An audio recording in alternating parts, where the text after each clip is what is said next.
এই মেয়েটা মায়ের মতন বলে একটি ছবি হয়েছিল, আর মেয়ে হয়েছিল।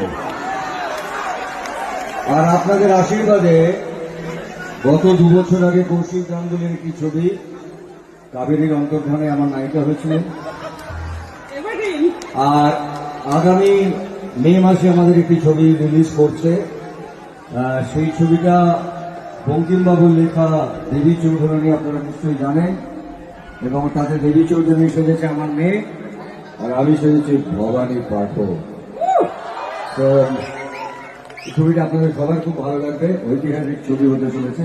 এবারে শ্রাবণ থেকে বলবো কিছু বলার জন্য। আমি আর কি বলবো? আমি আরেকটা কথা বলবো ওকে ওর ব্যাপারে, তো সামনে আছে বলে বলছি না। আমি বিশ্বাস করি যে আমাদের মানে এদের যে প্রজন্ম, তাতে একজন অন্যতম নায়িকা শুধু নন, একজন ভালো অসামান্য অভিনেত্রী।